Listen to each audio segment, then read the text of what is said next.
Kenapa Jasidin itu jalan sasar sehari dia sasar bemani serupa. Kenapa resepnya Hajin meminum jamu Madura? Sebenarnya resepnya itu adalah hati lapang. Hati lapang itu karena ilmu ada di dalam hati. Di antaranya sudah yakin bahwa ada bisi Allah. Allah itu bersifat saraba sempurna. Ada kekurangan sesuatu pun. Dan yang bersifat sempurna ini milik bagi kita. Allahu Rabbi. Allah itu milik aku. Di samping itu apa-apa amalan yang diberi sudah oleh Abah dipakai. Di antaranya tarekat samaniyah diamalkan saban subuh lawan saban maghrib atau mbah asar. La ilaha illallah 166 kali. Allah 66 kali. 77 kali. Abah ulangi, la ilaha illallah 166 kali. Allah 66 kali. 77 kali. Kemudian membaca wasiat Sidin 4 kali berturut-turut. Allahumma ufir li ummati Sayyidina Muhammad, Allahumma arham ummata Sayyidina Muhammad, Allahumma astur ummata Sayyidina Muhammad, Allahumma jibur ummata Sayyidina Muhammad. Jadi tarekat samaniyahnya itu tadi diamalkan pagi sore, doanya pun 4 berturut-turut, sekurangnya 5 sembahyang subuh aja. Kalau bisa sore pun dibaca dua. Pertama, orang mengamalkan 2 macam itu tadi, tarekat samaniyah dan wasiatnya. Pertama diberi ilmu makrifat. Yang kedua dimurahkan rezeki yang halal. Mana sugih, mana halal. Hakunlah sugih halal pulang.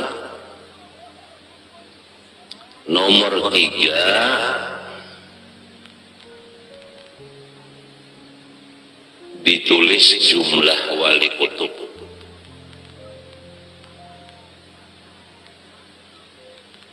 Jadi anak-anakku semuanya barilah waktu 5 subuh, 5 asar atau 5 subuh, 5 maghrib. Baca la ilaha illallah 166 kali. Allah 66 kali. 77 kali. Kemudian Allahumma ufir li ummati Sayyidina Muhammad, Allahumma arham ummata Sayyidina Muhammad, Allahumma astur ummata Sayyidina Muhammad, Allahumma jibur ummata Sayyidina Muhammad 4 kali berturut-turut. Tasbih jangan kada bisi. Upi jangan kadang minum sedikit barang. Dan yang lebih penting lagi dirancaki duduk di majelis wali Allah.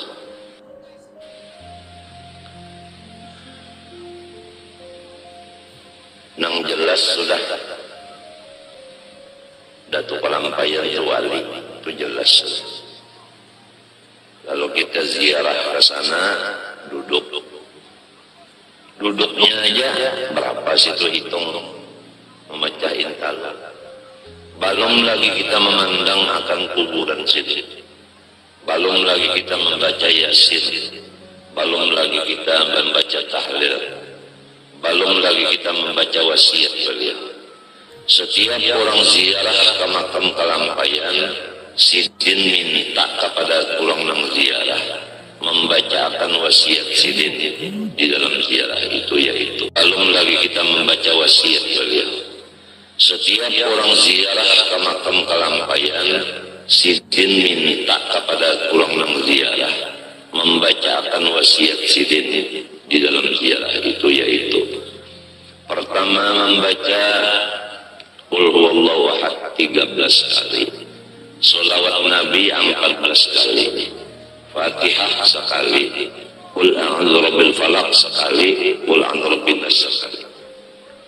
Ini supaya anak-anakku semua nang ziarah ke Kalampayan jangan kalau membaca wasiat sidin itu. Ada aja tulisannya di muka kubur itu, ada wasiat sidin itu, ada tulisannya. Pertama, membaca Qul huwallahu ahad 13 kali. Sholawat macam-macam, sholawat sallallahu alaihi Muhammad ka, Allahumma sholli ala Muhammad ka, 14 kali. Yang ketiga, surah Fatihah sekali. Yang keempat, Qul a'udzu birabbil falaq sekali, Qul a'udzu birabbin nas sekali. Lain dari itu terserah nak baca Yasin, Tabarak, Batahrir.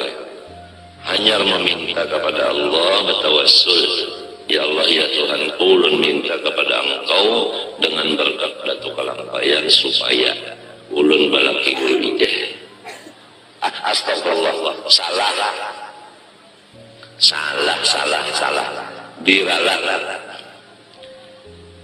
Masalah tuan bacaan, ya Allah ya Tuhanku, ulun minta kepada sampian bertawassul dengan Batu Kalampayan supaya ulun guru ijai dapat bini pulang. Nah itu bujur, kada salah kada.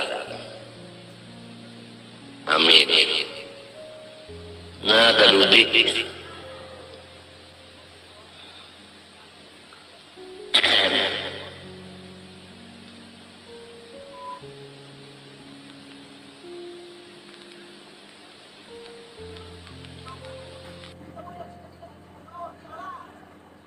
tasbih ada di badannya. Malaikat Allah Ta'ala yang di langit semuanya memintakan kepada Allah supaya dosa-dosa orang itu dihapuskan. Jadi kira-kira anak-anakku semua jangan ada nang kada bisi tasbih. Jangan tasbih nang di dada itu aja 2 biji. Lawan nang di patangahan tasbihnya sebiji. Ada kalau di patangahan sebiji nang mencingnya ada. Dengar kah? Jadi ikam bisa tasbih berapa? Hah? 3 bujur sudah 100. Kalau abah bisa tasbih 2. Nah, terbanyak ikam di sini. Marilah tasbih sama-sama kita praktek supaya menjelang. Andai kata tasbih itu nang 33 kah, nang 100 kah lawan kepalanya ada di badan kita, senantiasa malaikat mintakan ampun kepada Allah Subhanahu wa Ta'ala atas dosa-dosa kita. Walaupun kalau diketek lawan tangan, asal ada di kantong. Ibaratkan membawa jauh tasbih. Sebaliknya, lain nang 3 dari lain.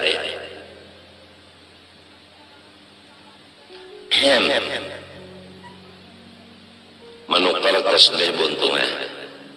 Nang murah-murah aja, jangan nang larang-larang. Asal ada bisi.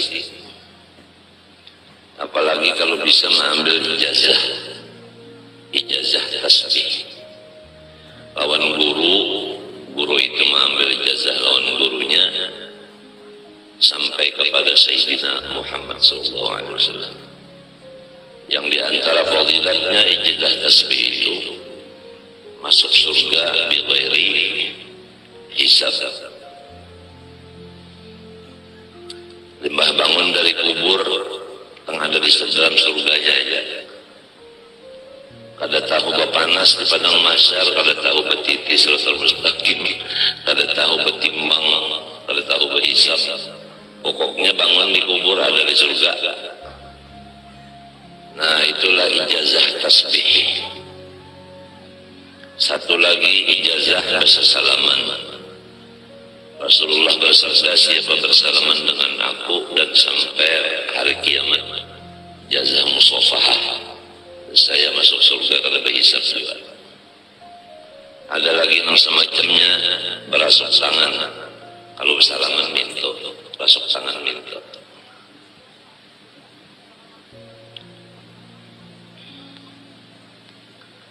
Ada lagi itu libasul khirqah. Guru itu memasangkan pakaian yang presiden diandak di kepala, diandak di bahu. Yang bekas pakaian guru itu diandak.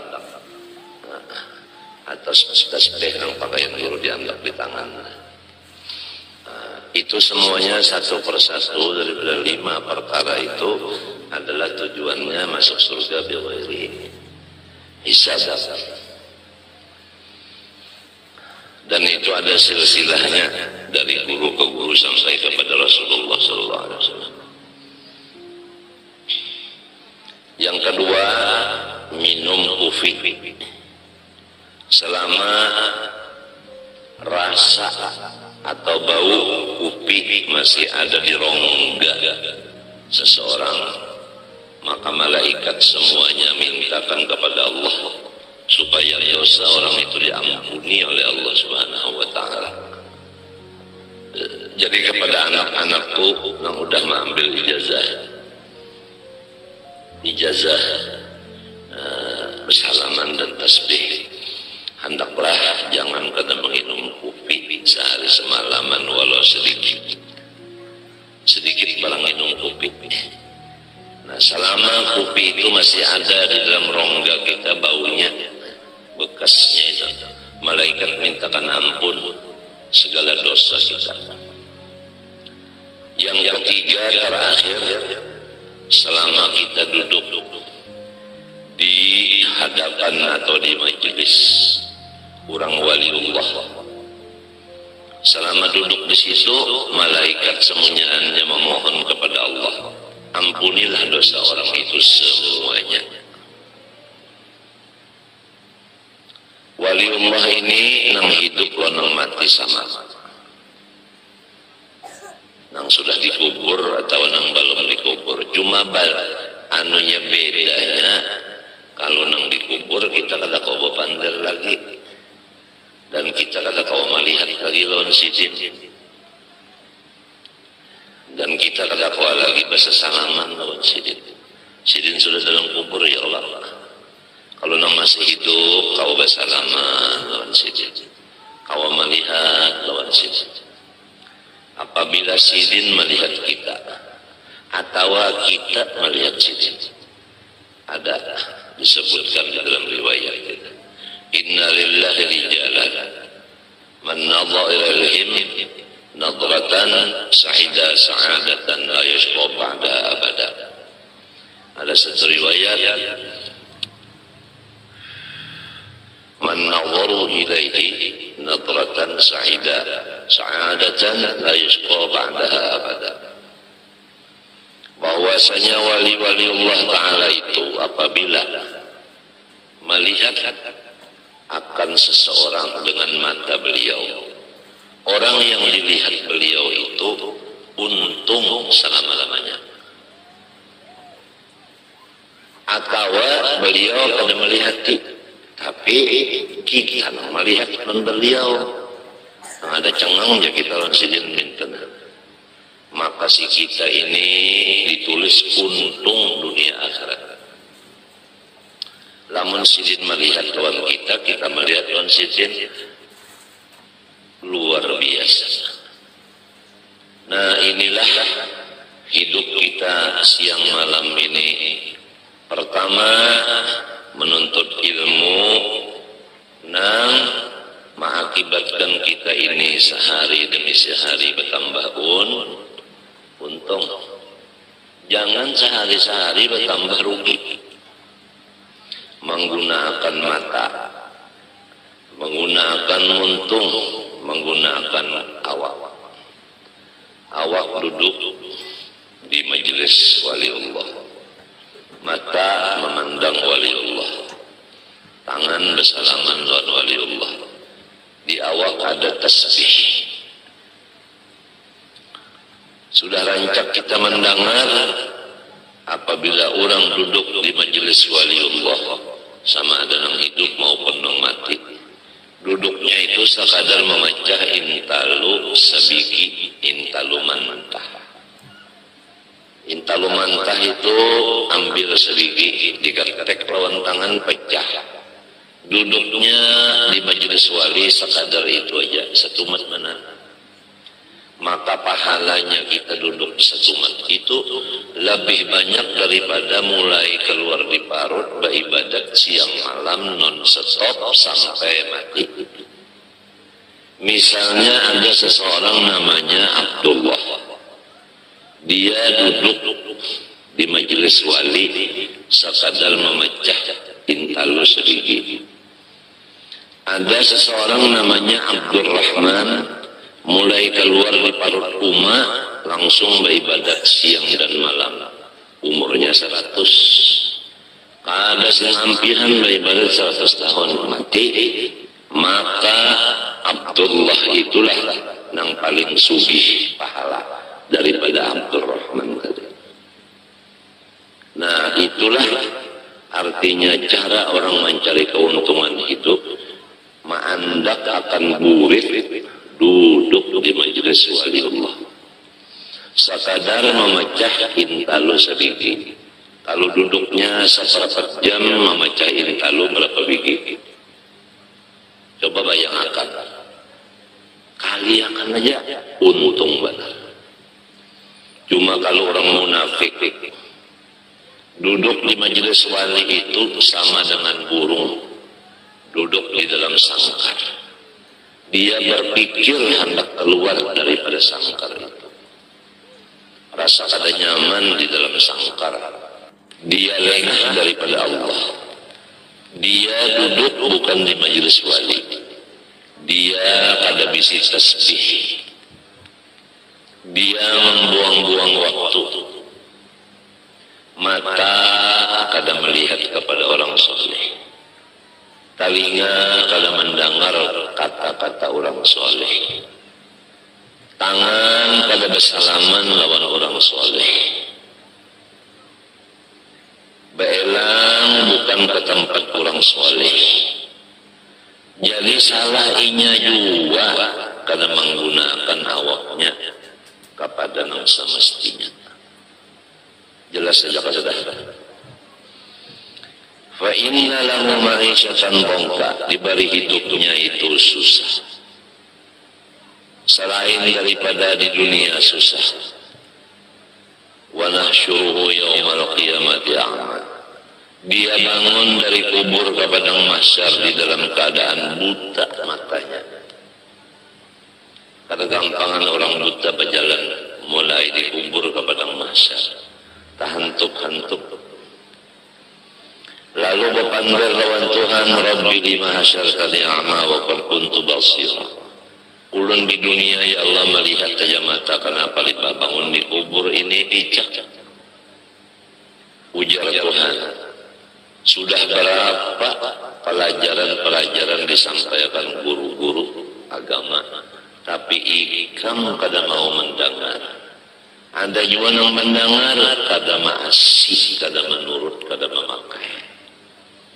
Jadi walau umpat mendengar tapi kada masih, kada menurut, sama aja lawan nang kada mendengar juga.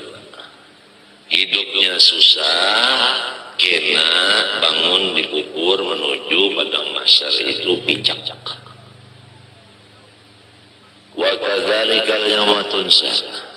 Karena demikianlah pada hari kiamat ini engkau tidak dilayani sama sekali, dibiarkan sama sekali oleh Tuhan.